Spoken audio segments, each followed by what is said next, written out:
ದೆಹಲಿ ಅಂಗಳಕ್ಕೂ ಕೂಡ ಹೋದ್ರು, ಸಾಕಷ್ಟು ರೀತಿಯಾದಂತಹ ಕಸರತ್ತನ್ನ ಕೂಡ ನಡೆಸಿದ್ರು. ಹಾಗೆ ನೋಡಿ, ರಾಜಕೀಯದಲ್ಲಿ ಎಲ್ರಿಗೂ ಕೂಡ ಆಸೆಗಳು ಇದ್ದೇ ಇರುತ್ತೆ ಅನ್ನುವಂಥದ್ದು ಇಲ್ಲಿ ಕೃಷ್ಣ ಬೈರೇಗೌಡ ಅವರು ಕೊಟ್ಟಿರುವಂತಹ ಸ್ಟೇಟ್ಮೆಂಟ್.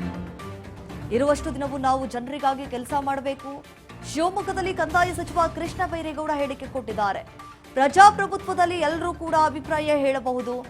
ಜನ ನಮಗೆ ಸರ್ಕಾರ ನಡೆಸಲು ಅವಕಾಶ ಕೊಟ್ಟಿದ್ದಾರೆ. ನಮ್ಮ ಗಮನ ಜನರ ಕೆಲಸದ ಕಡೆ ಇರಬೇಕು ಅಂತ ಹೇಳಿ ಸಚಿವ ಕೃಷ್ಣ ಬೈರೇಗೌಡ ಅವರು ಮಾತನಾಡಿದ್ದಾರೆ.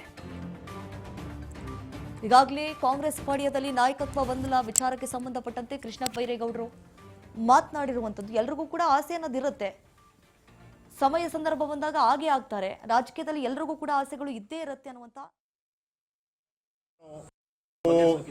ನಾವು ನನ್ನ ಅಭಿಪ್ರಾಯ ಇಷ್ಟೇ. ಜನ ನಮಗೆ ಅವಕಾಶ ಕೊಟ್ಟು ಜವಾಬ್ದಾರಿಯನ್ನು ಕೊಟ್ಟು ಸರ್ಕಾರ ನಡೆಸಲಿಕ್ಕೆ ಅವಕಾಶ ಮಾಡಿಕೊಟ್ಟಿದ್ದಾರೆ. ಸೊ ನಮ್ಮ ಗಮನ ಜನಗಳ ಆಶೋತ್ತರಗಳನ್ನು ಈಡೇರಿಸೋದ್ರ ಕಡೆಗೆ ಇರಬೇಕು. ಅದರಲ್ಲಿ ನನ್ನ ಕೈ 4 ಆಣೆ ಮಾಡೋಕ್ಕಾಗ್ಬೋದು, 8 ಆಣೆ ಮಾಡೋಕ್ಕಾಗ್ಬೋದು, ಪೂರ್ತಿ ರೂಪಾಯಿಯಷ್ಟು ಕೆಲಸ ಮಾಡೋಕ್ಕಾಗ್ಬೋದು. ಎಷ್ಟೋ ನನ್ನ ಕೆಪಾಸಿಟಿ ಎಷ್ಟಿದೆ ಅಷ್ಟರಲ್ಲಿ ನಾನು ಜನ ನಮ್ಮನ್ನು ಯಾವ ಜವಾಬ್ದಾರಿ ಕೊಟ್ಟು ಇಲ್ಲಿ ಕೂರಿಸಿದ್ದಾರೆ ಅದ್ರ ಕಡೆಗೆ ನಮ್ಮ ಪರಿಶ್ರಮ ಗಮನ ಇರಬೇಕು ಅನ್ನೋದು ನನ್ನ ಅಭಿಪ್ರಾಯ. ಅದನ್ನು ಬೇರೆಯವರು ಅವರವರ ವಿವೇಚನೆಗೆ ಬಿಟ್ಟಂಥದ್ದು.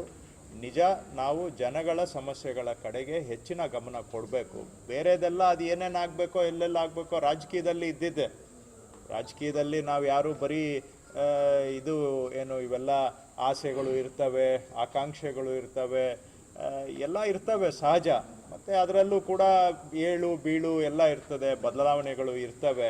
ಅವನ್ನೆಲ್ಲ ನಾವು ಬಿಟ್ಟು ನಿರ್ಲಿಪ್ತರಾಗಿ ಬದುಕಲಿಕ್ಕೂ ಆಗೋದಿಲ್ಲ. ಆದರೆ ನಮ್ಮ ಹೆಚ್ಚಿನ ಆದ್ಯತೆ ಸರ್ಕಾರ ನಡೆಸ್ತಕ್ಕಂಥವ್ರದ್ದು, ವಿಶೇಷವಾಗಿ ಸರ್ಕಾರ ನಡೆಸೋದ್ರ ಕಡೆಗೆ ಇರಬೇಕು, ಜನಗಳ ಸಮಸ್ಯೆಗಳ ಕಡೆಗೆ ಇರಬೇಕು.